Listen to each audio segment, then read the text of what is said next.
Abundemos nuestra intercesión delante del Señor. Oremos por nosotros mismos. Tengamos el cuidado de orar por nosotros mismos, de pedir al Señor que Él nos fortalezca, que Él nos use para consolar a quienes están en aflicción. Estamos llegando al término de nuestro curso sobre bautismo.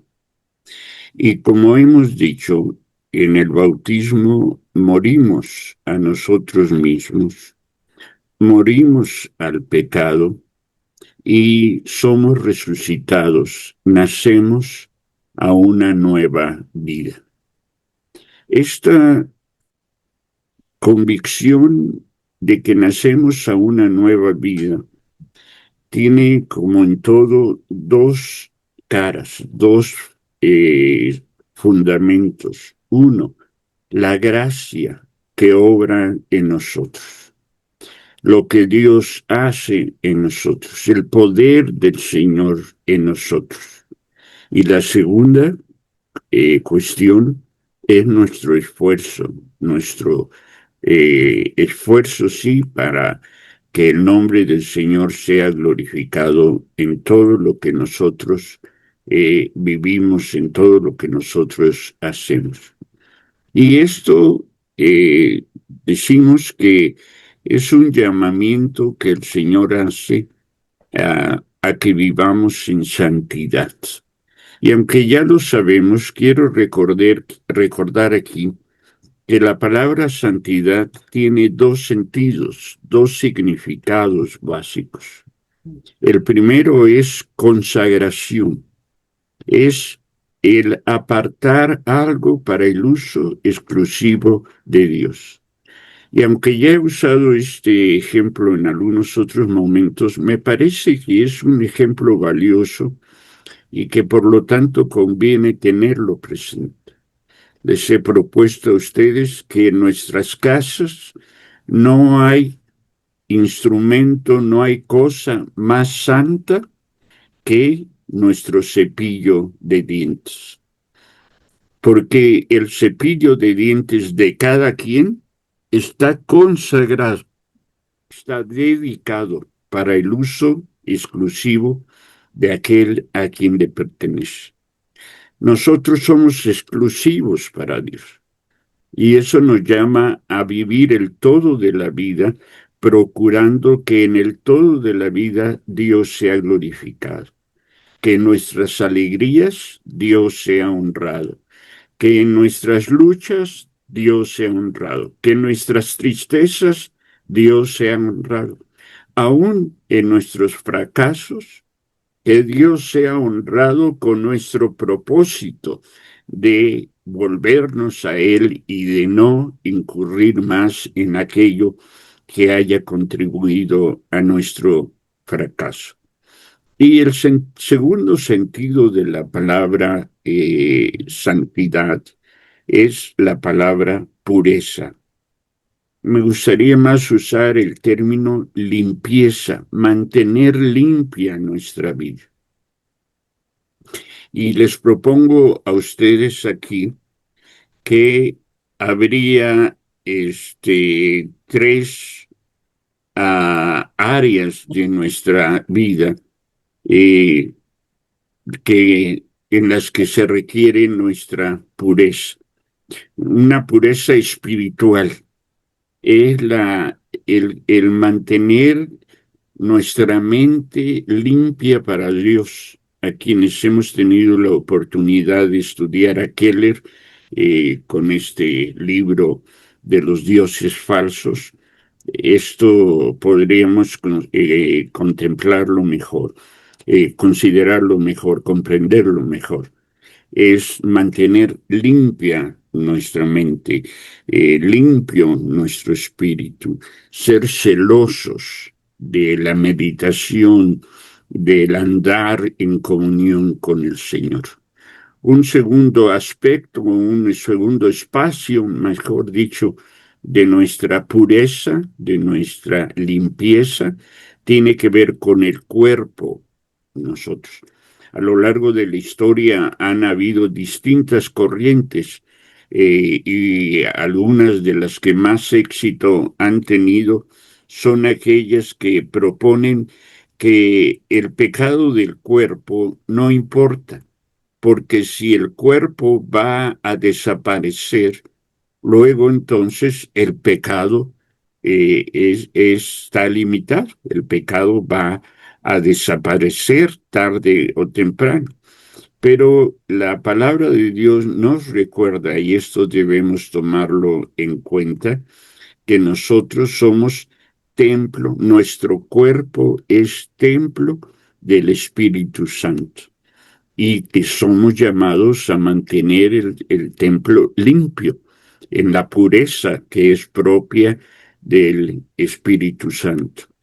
Y un tercer espacio es lo que yo llamo aquí el espacio de identidad, manteniendo nuestra condición de nuevas criaturas, de una naturaleza regenerada, negándonos a hacernos uno con quienes no son de Cristo.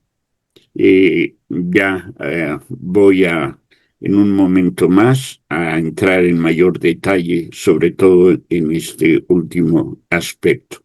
Entonces, no sé si hasta aquí hay algún comentario, alguna pregunta sobre esto que llamamos la vida de santidad, el ser llamados a vivir la vida de santidad. ¿Hay alguna inquietud, algún comentario que ustedes tuvieran?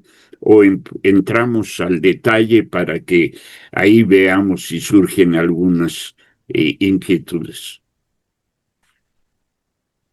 Ustedes díganme.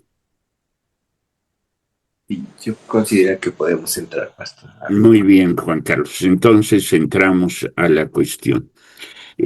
No me voy a ocupar mucho ya de las cuestiones que tienen que ver con el primer espacio del servir solo a Dios, porque de hecho lo hemos venido insistiendo. Y aquí he titulado esta diapositiva como expresiones del pecado, porque no hay que olvidar lo que ya hemos dicho, que el pecado es uno solo. Pecado es la rebeldía. De hecho, en la última sesión de Keller, que es la que estamos estudiando, dice que la fuente última del pecado es la idolatría. ¿Sí? En el sentido de hacer nosotros dioses, además, en lugar de el único Dios verdadero. Y quien se hace otros dioses, lo hace por rebeldía, porque se rebela, porque se pone en contra de el único y verdadero Dios. Así que lo que nosotros llamamos pecados, en realidad son expresiones del pecado. Y en la palabra de Dios, en la Biblia, encontramos distintos pasajes que serían distintas listas que hablan sobre estas expresiones del pecado. Yo he escogido solo tres de esos pasajes que hablan. Primera los Corintios 6, 9, 10, Colosenses 3, versos 5 y 6, Gálatas 5, no me acuerdo qué versículo, confieso mi pecado aquí de mala memoria, y les pediría a ustedes que tres de ustedes nos hagan el favor de leer cada uno de esos pasajes. ¿Quién nos lee primero los Corintios 6, 9, 10? ¿Quién nos lee Colosenses 3, 5 y 6? ¿Y quién nos lee Gálatas 5? Yo, Marta, Pastor. Martelicia, Adriana, ¿y quién más? Galata, yo. ¿Le das tu lugar a Gris, Juan Sí, Carlos? sí, sí, ¿Sí? sí. Bueno, Gris entonces nos hará el favor de leer Gálatas 5. Sí. Empezamos con primero los Corintios 6. Adriana. O Marta Alicia, sí. ¿Sí? Sí, Marta Alicia. Gracias. Primera, los Corintios 6, 9 al 10. Los que se entregan al pecado sexual o rinden culto a ídolos, o cometen adulterio, o son prostitutos, o practican la homosexualidad, o son ladrones, o avaros, o borrachos, o insultan o estafan a la gente, ninguno de esos heredará el reino de Dios. Vuelve a leerlo, Marta, por favor.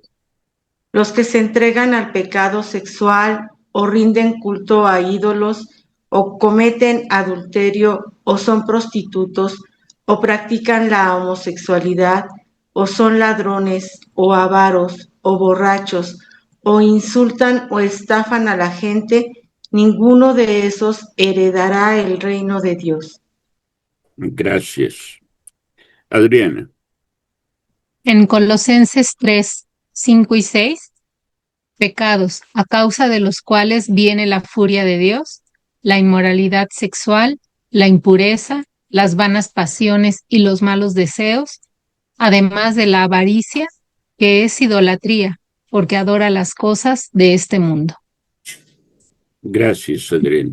Gris. Sí, todo el capítulo, hermano. No, Gálatas 5, lo que tienes en la pantalla, Gris, por favor. Oh, Gálatas 5. Es Inmoralidad sexual, impureza, pasiones sensuales, idolatría, hechicería, hostilidad, peleas, celos, arrebatos de furia, ambición egoísta, discordias, divisiones, envidia, borracheras, fiestas desenfrenadas y pecados parecidos. Gracias.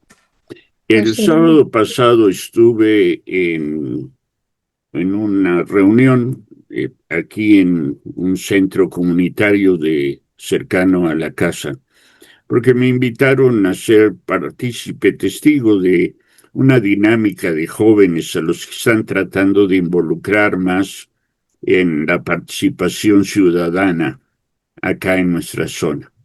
Y cuando se hablaron de los problemas que como jóvenes estaban enfrentando, llamó mi atención que la mayoría de ellos se refería a cuestiones de fútbol, de canchas de básquetbol, de espacios para bailar, espacios para capacitarse mejor.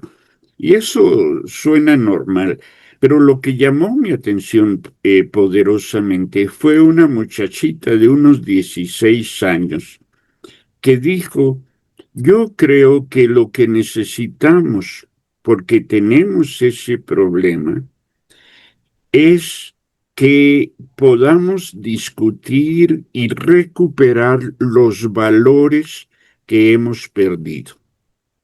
Y en un ambiente de muchachos, hablar de valores es una cuestión rara, porque los valores son verdades absolutas. Y nuestra cultura cada vez más está en contra de las verdades absolutas. Y cuando yo estaba preparando esta diapositiva y pensé en que se va a publicar en nuestro espacio en YouTube, pensé, qué bueno que no es un espacio abierto, porque si me descubren diciendo que estas cosas son pecado, hasta de crímenes de odio podrían acusarme, ¿verdad? Porque en nuestros días hay la trampa del pecado es la relativización. ¿Qué le prometió el diablo a Eva cuando la invitó a pecar? Le dijo, no es cierto lo que les dijo Dios, no es cierto que se van a morir si lo desobedecen.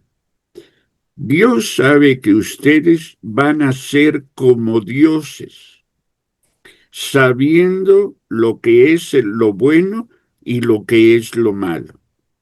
Y ya hemos dicho que esa expresión sabiendo no se refiere a conociendo, sino se refiere a decidiendo.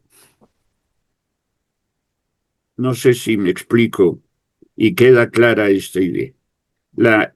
El engaño del pecado, de la rebeldía, es que nosotros podemos llamar bueno a lo que Dios ha llamado malo y malo a lo que Dios ha llamado bueno. Y esto debemos tenerlo presente. Quien es llamado a una vida de santidad es llamado a hacer propios los valores absolutos, no para sentirse mejor, sino al contrario, para tener conciencia de su propia vulnerabilidad, de su propia fragilidad.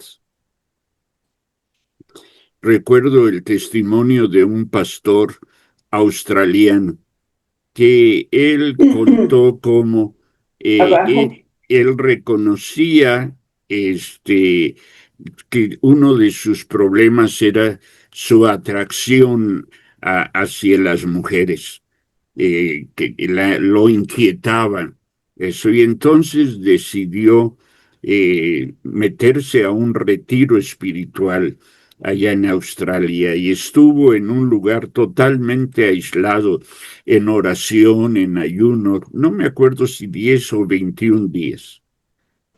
Y salió sintiendo que ya había vencido aquella tentación. Dice, sí, la vencí hasta la siguiente vez que fui a la playa.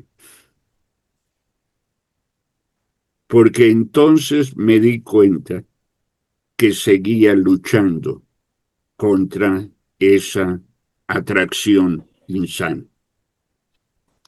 Aceptar como válidos estos principios no nos da una plataforma de autoridad, de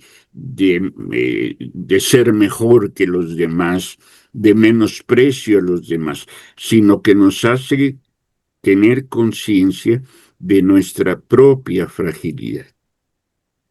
Y entonces nos hace tener conciencia de la necesidad que tenemos del poder del Señor para vencer este tipo de situaciones.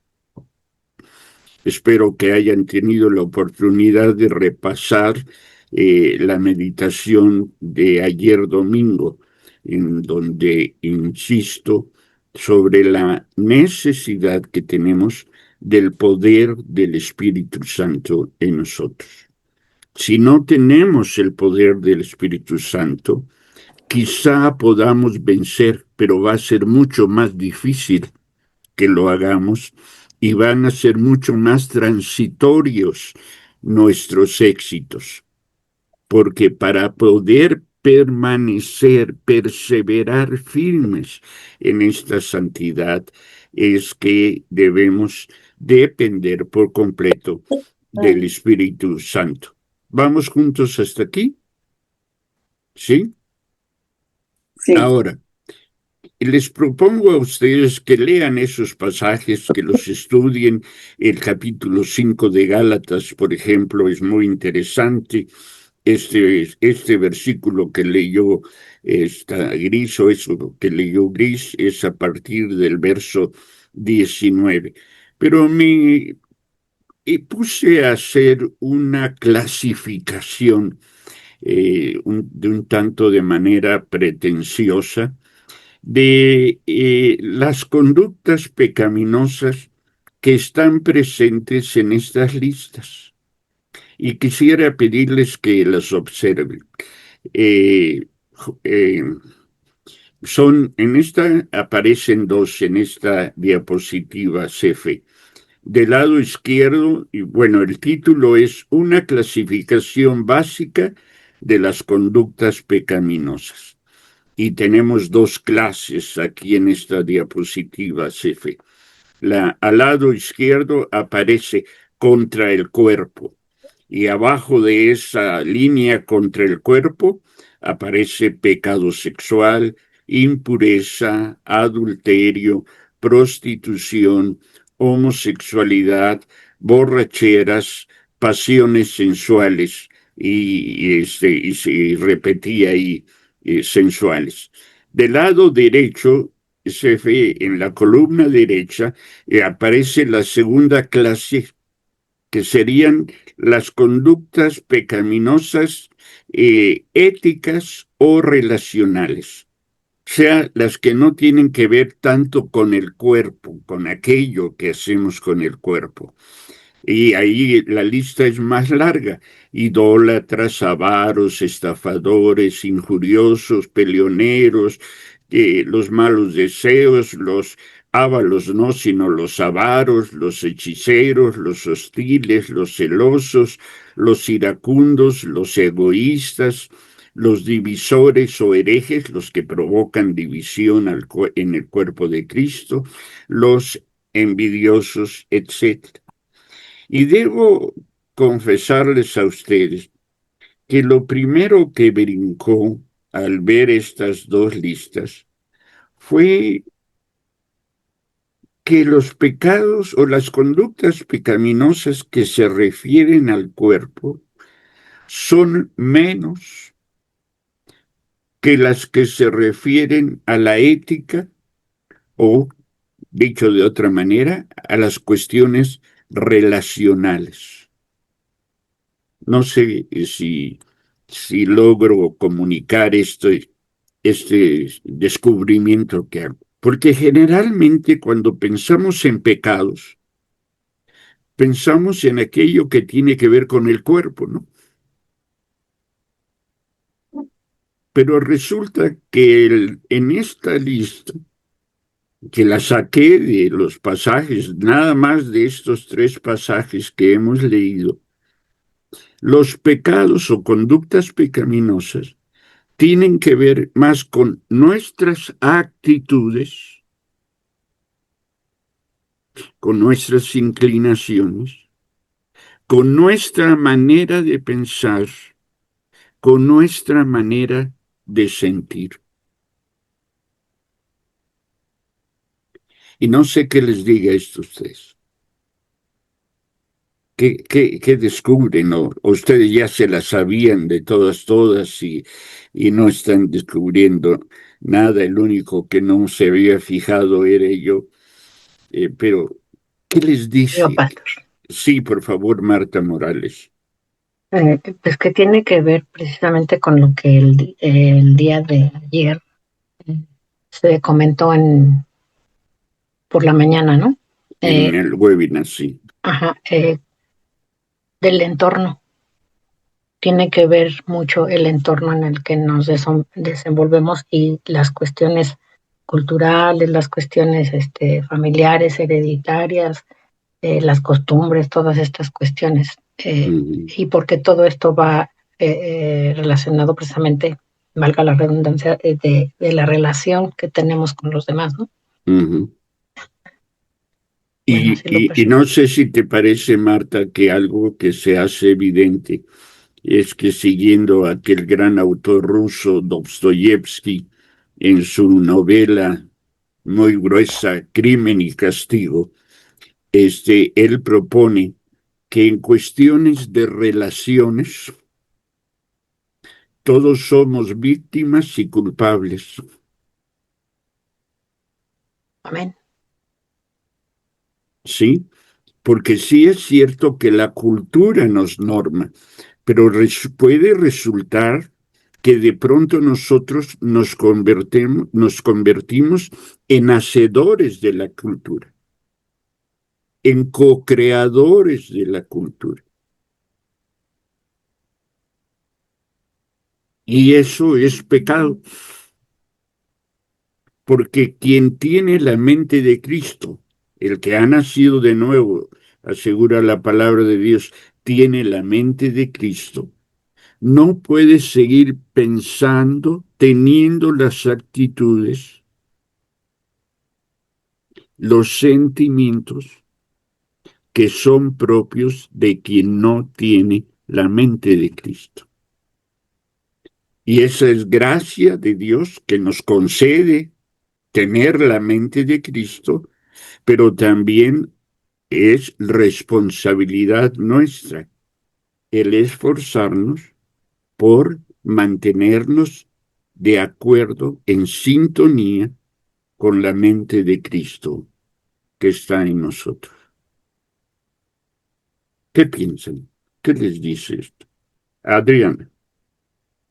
Pastor, también me hizo pensar ver la lista, estas dos listas, esto que también nos has comentado, que tendemos a categorizar los pecados y entonces le damos más importancia a los que están de mi lado izquierdo y en realidad son más los que están del lado derecho, ¿no? Uh-huh. Keller también nos comentaba en su libro que es muy difícil que alguien acepte que es avaro Uh-huh. o que su ídolo es el dinero. Entonces eso me hace pensar que también estos estas conductas éticas o relacionales que son pecaminosas, no las distinguimos tan fácilmente, ¿no? O Exacto. las excusamos, las justificamos porque estamos viendo más bien lo que hacen los demás y que es más evidente a nuestros ojos o a nuestra categoría, a nuestra forma de pensar, ¿no? Así es. Sería muy difícil que aceptáramos que, y por ahí me faltó el de mentira, ¿no? Que aceptáramos que somos personas con malos deseos. Uh-huh. Que alguien nos diga, es que esto lo estás haciendo no porque tengas un buen deseo, sino porque aunque no te des cuenta, siguiendo la idea de Keller de los ídolos ocultos, es un mal deseo el que te está animando a hacer lo bueno que estás haciendo. Uh-huh. Puede parecer una contradicción, pero podemos hacer cosas buenas animados por malos deseos. Sí. El otro día que estábamos comentando el curso, Anadelia dijo algo que no estoy seguro que se haya dado mucha cuenta de lo que dijo. Dijo, a veces te escucho a don Irán hablando por el Espíritu Santo y a veces solo escucho a don Irán.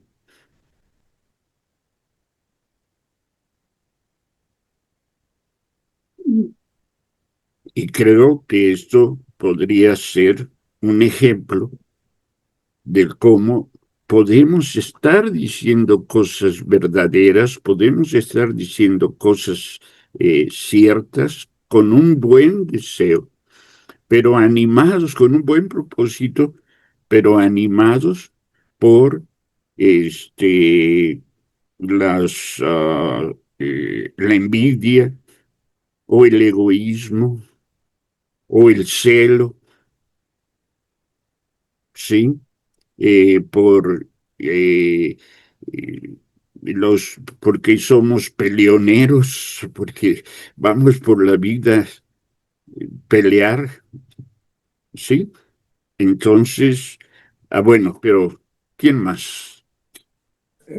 Pastor, por ejemplo, aquí en Hechiceros, recuerdo esta frase del final de la clase pasada también de que llegamos a la conclusión de lo que es magia, ¿no?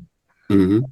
Que tendría que ver también con esta manera de ser hechiceros, ¿no? Así Con es. esta actitud relacional de querer pervertir un poco nuestra relación, nuestra conducta sin darnos cuenta, Exactamente. surgiendo de situaciones no resueltas en nuestra historia, ¿no? Sí, Juan Carlos, en el taller de identidad proponemos que podemos ser idólatras o hechiceros e idólatras y hechiceros. La idolatría es la forma de pensar que nos lleva a creer que algo o alguien tiene un poder sobre nosotros. Esa es la idolatría. Reconocerle a alguien o algo un poder sobre nosotros. La hechicería es la convicción de que nosotros tenemos el poder para afectar a otra persona positiva o negativamente. Hace tiempo una mujer me llamó para pedirme consejo. ¿Qué hago con mis hijos? Son drogadictos. Me han dejado la casa con lo mínimo. No tenemos ni televisión, me dijo, porque para comprar sus drogas, ellos la vendieron. Traen a sus amigos a tomar y a drogarse aquí a la casa. ¿Qué hago? Y le dije, ciérrales la puerta y cambia la chapa. Casi me pega. Porque me dijo, ¿cómo me pide usted que haga eso? Yo no quiero ser culpable de que mis hijos se echen a perder. Le dije, ¿no te has dado cuenta de que ya están echados a perder? Y que con tu conducta, tu actitud, contribuyes a esa condición que están viviendo tus hijos. Entonces, sí, Juan Carlos, podemos ser hechiceros al pedirle a Dios, ay Dios, cámbiame. Y si no cambié, es porque Dios no quiso que cambiara, ¿no? Bueno, quiero invitarles a que pensemos en esto. Cuando hablamos de conversión, y ahorita reconozco que debía haberla traído aquí, les propuse y ustedes se verán en sus hojas o en las notas que les pasé, que al final del texto venía una imagen, una plantilla, ¿sí? Tipo Excel. Del lado izquierdo venían tres, si mal no recuerdo, tres renglones con distintas conductas pecaminosas o expresiones del pecado. Y del lado derecho había una casilla para calificar. La intención es de este tipo de conductas pecaminosas, del 1 al 10, ¿en qué punto, en qué grado me encuentro yo? En cuanto a malos deseos, en cuanto a iracundos, en una escala del 1 al 10, ¿qué tan iracundo soy o qué tan celoso soy, ya sea de mi pareja o de mis hijos, de mis hijas, o de mi trabajo o de mi espacio, ¿no? ¿Qué tanto soy envidioso? Este, Porque sí hay que prestar atención, desde luego, al lado izquierdo de la lista que ustedes tienen, de las listas que ustedes tienen aquí, pero no sé si estarán de acuerdo que los pecados que están enlistados ahí son nuestro menor problema. Ujú. Que no es ahí donde está el mayor riesgo, aunque sea como Estercita dice, pues ya que, pues ya no podemos, ¿no? Como decía Juanito Ustedes, pues me porto bien porque el cuerpo ya no me responde. Así que aunque sea por eso, ¿eh? Y hay quienes, yo digo que hay quienes no pecan por cobardes, no porque no quieran hacerlo, sino porque les da miedo hacerlo, ¿no? Y habría que preguntarnos, bueno, yo no practico ninguna de estas expresiones pecaminosas por convicción, porque quiero agradar a Dios o porque me da miedo.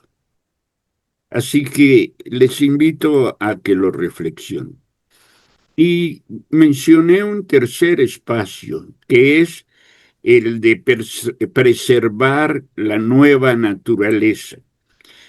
La conversión, el bautismo, cuando somos bautizados y somos hechos uno con Cristo, nuestra naturaleza, nuestra esencia cambia.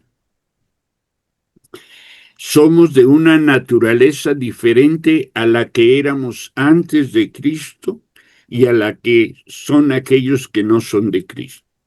Y en 2 Corintios capítulo 6, versos 14 en adelante, Pablo, refiriéndose a los matrimonios de cristianos con no creyentes, advierte: no se unan ustedes en un mismo yugo con los que no creen. Porque ¿qué tienen en común la justicia y la injusticia? ¿O cómo puede la luz ser compañera de la oscuridad? Y ustedes leen el párrafo siguiente.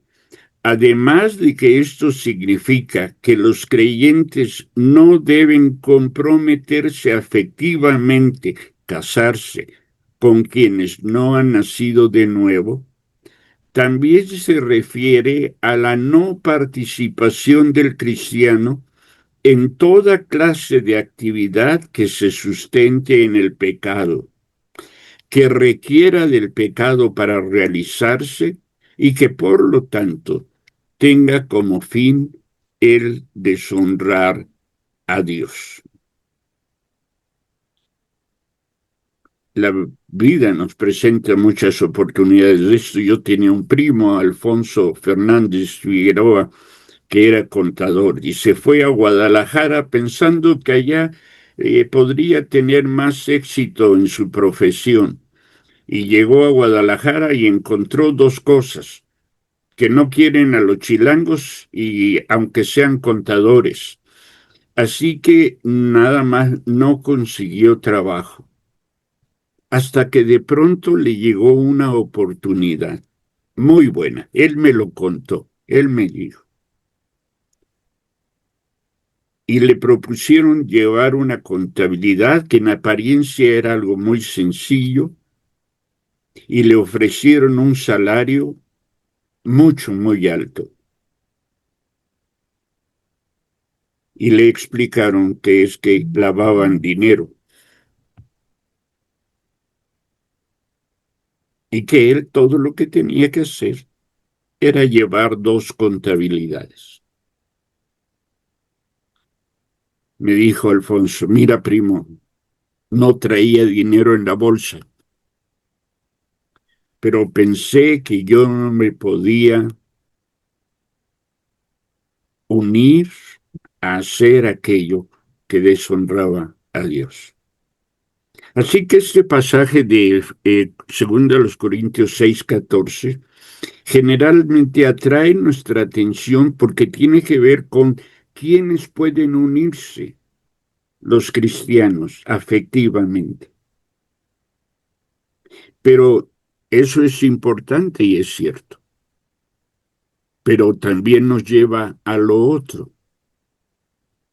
¿De qué manera laboralmente, socialmente, amistosamente me estoy uniendo, me estoy haciendo uno con aquellos que tienen como propósito hacer aquello que Dios ha dicho que no debemos hacer? Y este es un punto también importante. ¿Qué piensan? ¿Qué inquietudes surgen? ¿Qué preguntas se hacen?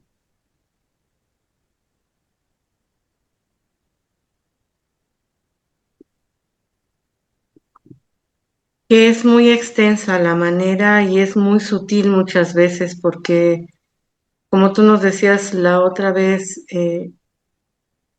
minimizamos nuestros pecados, ¿no? He hecho esto, pero no ha sido tan grave porque no he llegado a este extremo. Pero esto de no relacionarnos no es tanto como con la pareja, sino nuestra manera de relacionarnos con nuestra familia, con nuestras También. amistades, con nuestra gente cercana.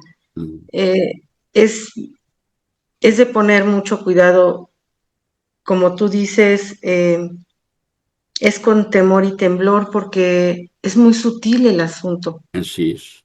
Así es de que se debe de tener muy claro dónde estoy parada y qué estoy sintiendo y por qué lo estoy sintiendo Así y es. para qué quiero esto o cuál es la finalidad, entender a la otra persona, como ver a través de ella qué pretende o cuál cuál es lo que lo mueve a esa persona, ¿no? Y no por hacer fuchi y ya me voy, sino por tener cuidado, porque no nos podemos abstraer del mundo ni de lo que Así es. vivimos, Ujú. pero es importante pues estar en una comunión muy intensa con el Señor Así es, Marta. para poder discernir, ¿no? Ujú. Hace muchos años, ya muchos años, sí, amor, permíteme, Ajá. escuché a un pastor decir algo que era una verdad de perogrullo, pero no la había pensado yo. Él dijo, hablando de este pasaje, no debemos olvidar que las tinieblas no avanzan, es la luz la que disminuye.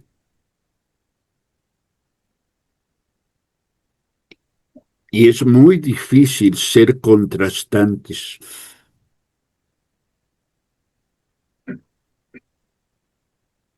Muchos hemos escuchado es que no es para tanto, es que qué exagerado. Sí, pero nosotros somos luz, esa es nuestra naturaleza, esa es nuestra condición.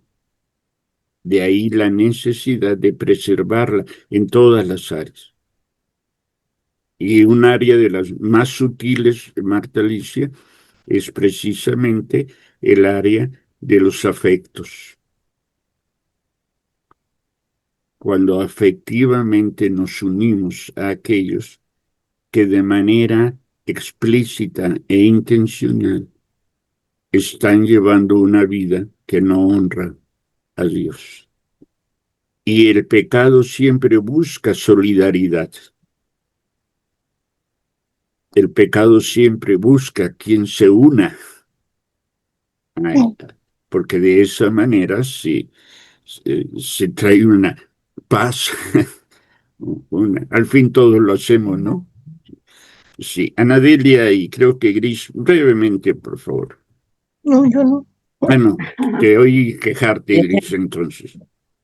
A veces, amor, sobre todo tratándose de los trabajos, a veces las políticas en los trabajos se manejan con mentiras para poder funcionar o para no tener problemas más arriba o cosas que te demandan y a veces es difícil porque se corren riesgos y yo me pregunto hasta dónde es la fe, hasta dónde es el valor, hasta dónde nos acobardamos, porque a veces lo vemos, pero son para precios muy altos, ¿no? Así Y es. sobre todo, digo yo, como en los trabajos, porque pues estamos en un sistema que se maneja así en muchas áreas, en todos los sentidos, y injustamente, y, y pues ahí estamos en la raya, ¿no? Sí, hay una hermana entre nosotros que tiene un nieto que acaba de renunciar al trabajo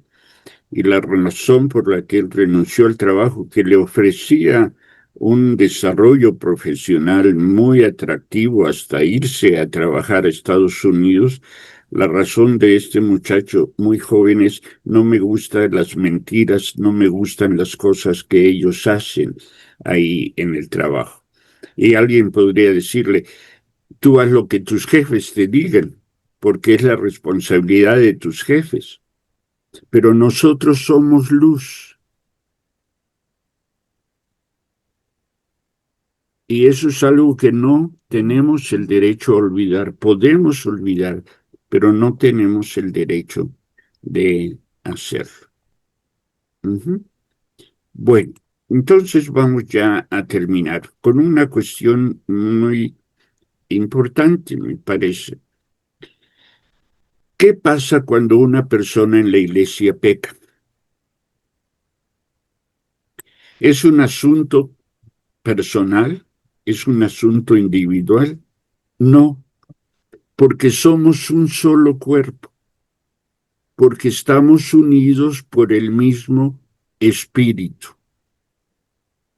¿Sí? Entonces, la Iglesia necesita desarrollar mecanismos de defensa a su propia integridad. Necesita desarrollar mecanismos que le permitan mantener la pureza a pesar de los errores, de las fallas. Y generalmente, cuando alguien comete un pecado o una conducta pecaminosa, hay una de dos alternativas que la persona va a caminar. Una es la persona confiesa, es decir, acepta. El espíritu le ha creado la inquietud y ella ha aceptado sentirse inquieta por la falta cometida y viene y confiesa. ¿Se acuerdan del hijo pródigo? Me levantaré, iré a mi padre y le diré, Padre, he pecado contra el cielo y contra ti. Viene y confiesa. La persona que confiesa recibe el acompañamiento pastoral.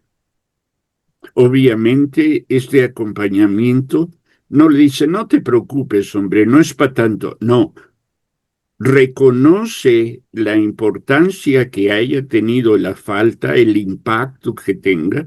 Hay faltas o expresiones del pecado que tienen impactos menores que otras que tienen impactos mayores.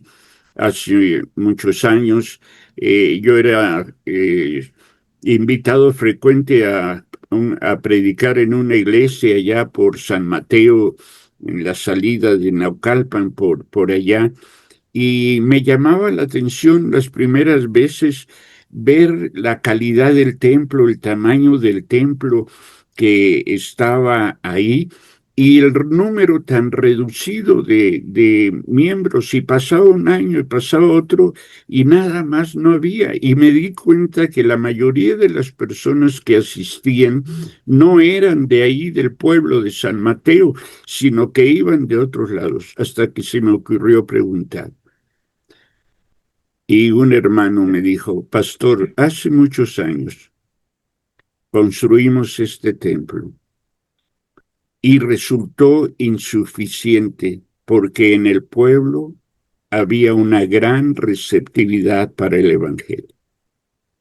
La gente venía a buscar el consejo pastoral. La gente venía sin que le invitáramos al culto. Dice, pero el pastor de aquel entonces cometió adulterio con una de las mujeres de la congregación. Y desde entonces no se ha podido levantar esta congregación. Hay de impactos a impactos. Y uno tiene que enfrentar la situación. Porque, por ejemplo, en tratándose de esta conducta del adulterio, no afecta nada más al adúltero. Y no afecta solamente a la esposa o al esposo del adúltero. No afecta solamente a su familia, sino que afecta a la iglesia. Y mientras mayor la ascendencia, mientras mayor la influencia de la persona que cae en una conducta pecaminosa, mayor es el impacto que esa conducta pecaminosa tiene sobre la congregación. Por eso el acompañamiento pastoral ayuda a la persona a comprender cuáles son sus áreas débiles, en dónde se ha descuidado, en dónde necesita buscar más del Señor, pero también conlleva la suspensión temporal de derechos, ya sea de comunión, de liderazgo, de servicio, etc. Se espera de la persona tenga lo que Juan el Bautista llamaba frutos de arrepentimiento. Y con la ayuda de Dios, esto termina con la restauración de la persona a la comunión de la iglesia. Esto se hace evidente porque aquellos derechos que se les suspendieron de manera temporal, derechos de comunión como no poder participar en la mesa del Señor, derechos de liderazgo como no poder realizar alguna de las funciones que había realizado o no poder servir en la iglesia, esas suspensiones se dan por terminadas en la confianza de que la persona va a seguir siendo fiel y esforzándose. Una segunda situación es lo que yo he marcado aquí como rebeldía o ocultamiento. Y en esta CEFE la lista es rebeldía, ocultamiento y abajo vienen. La persona tiene que ser confrontada por el liderazgo de la iglesia. Cuando una persona se revela y está cometiendo algún tipo de conducta pecaminosa, sea algo como el adulterio, la fornicación o como el chisme, como las contiendas, las peleas, la envidia, etcétera, y no reconoce, se necesita que sea confrontado por el liderazgo de la iglesia. Este no solo es un derecho de la iglesia, es una necesidad. Porque si no es como tener una infección y no atenderla en el cuerpo y no atenderla. ¿Qué va a pasar? Que la infección va a seguir afectando al cuerpo. En esta confrontación está explícito y presente e implícito un llamado a la restauración. Y este llamado incluye el animar a la persona a que acepte que ha pecado, a que confiese su pecado, es decir, que lo reconozca, a que se arrepienta y a que se convierta nuevamente, que se haga el propósito de no seguir abundando. El arrepentimiento no es, ay, es que me equivoqué, pobrecito de mí, o qué vergüenza. No, arrepentimiento es cambiar la manera de pensar. Y en una situación extrema, si la persona persiste en la práctica pecaminosa, la Iglesia tiene el derecho y el deber de suspender permanentemente a esa persona de la comunión de la Iglesia. Es decir, pedirle a esa persona que deje de asistir a la iglesia.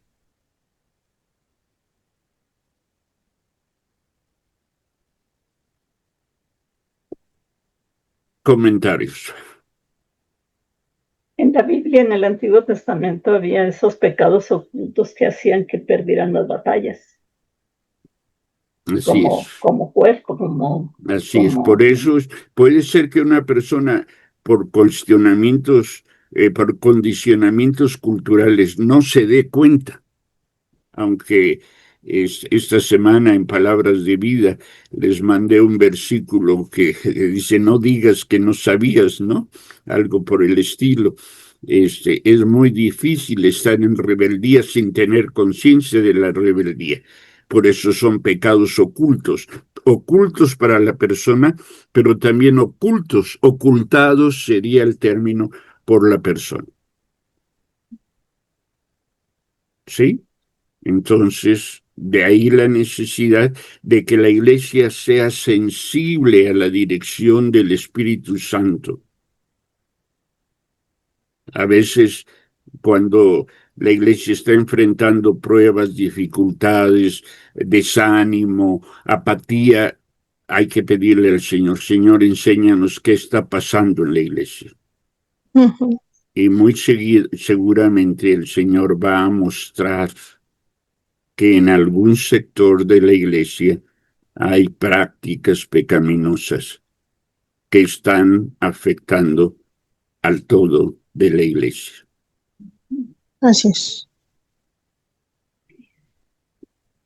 Comentarios, inquietudes. Sí, hermano, yo. Gris.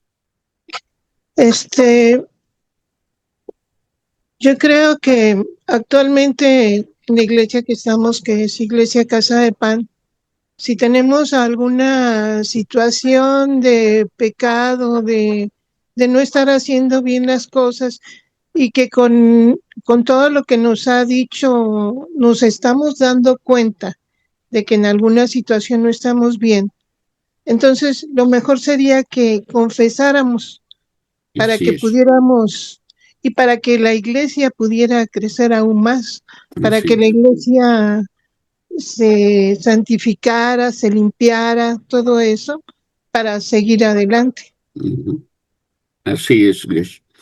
Porque, por ejemplo, nosotros necesitamos, y aunque yo escribí el sermón de ayer y yo lo grabé y todo, debo decirles que al escucharme ayer yo fui profundamente conmovido porque me pregunté, no quiero tener la pretensión de decir el Espíritu me llevó a preguntarme, pero me pregunté, ¿qué nos está pasando como congregación en donde no hay una mayor presencia y manifestación del poder del Espíritu Santo?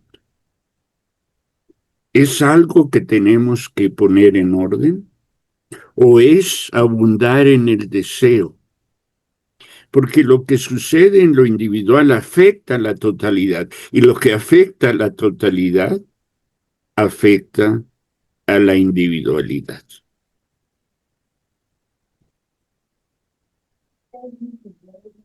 ¿Alguien más?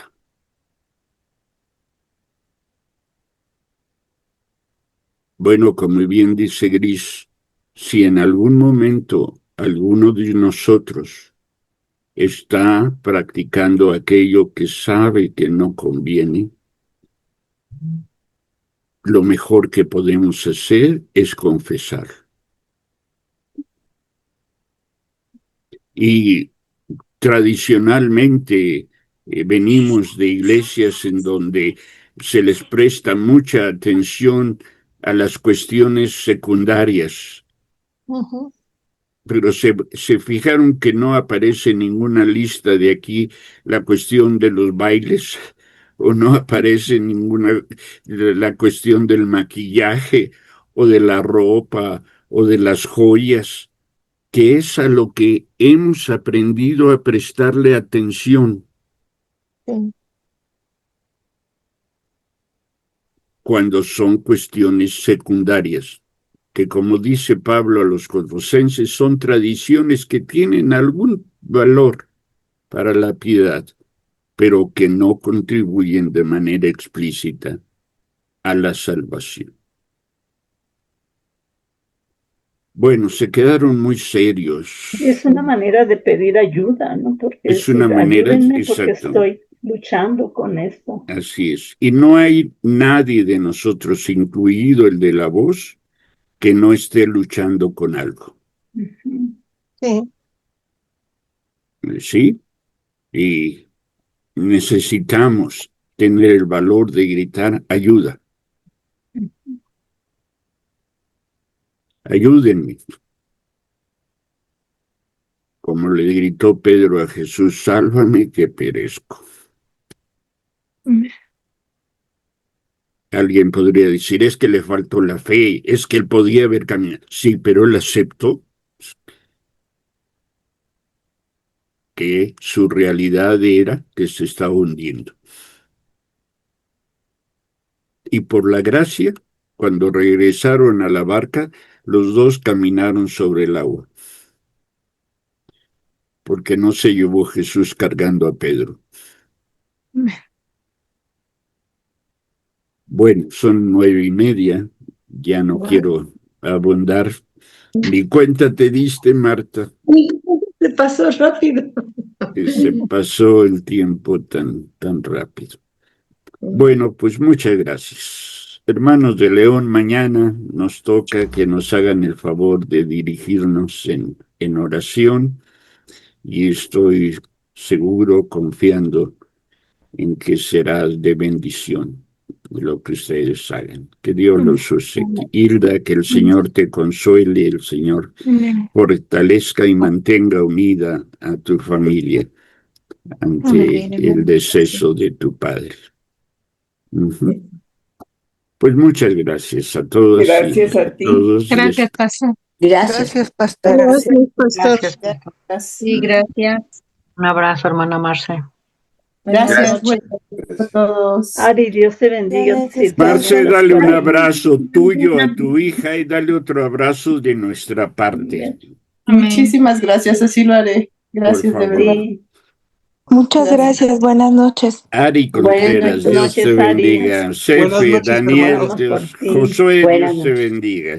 Disculpen por entrar un poco tarde. Pero entraste, Josué. Eso es lo importante. No dejemos de orar por Toñita también, por favor. Esa noche antes de dormirse, oren por Toñita. Amén. Para que ahí donde está ella tenga paz, tenga fortaleza, que no tenga frío. Amén. Y que pueda descansar. Bueno, a la de la una. Que descansen. Buenas noches. Buenas noches, hermanos, que Dios los bendiga. No te escuché, Ofi, ¿qué decías? Que Sammy también, para que no tenga frío, pero que bueno, no dejaron ni pasar una bufanda. Fíjate. Nada sí. más con la chamarra que llevaba y el pantaloncito, y ya se llevó según una bufanda media gruesecita, pero no, le quitaron. No. Y les decía yo, esos pasillos, esos cuartos para mí son tan deprimentes, depresivos y fríos, que pidamos por Samara también esta noche en particular y que mañana se lleven el mameluco abajo del pantaloncito. Sí. Sí. Bueno, pues Dios los bendiga, hermanos. El Las Señor bendiciones sea para con ustedes. todos. Bendiciones, Madre, Dios te bendiga. Cuídate, Dios los bendiga gloriosa. a todos. Sí, gracias. Gracias. Un abrazo a todos, que descansen. Buenas noches. Un abrazo, Dios bendiga, Marce. Alejandra. Buenas noches. Hilda. 1, 2, Saludos 3. a las chamacas. Adiós. Gracias. Amén.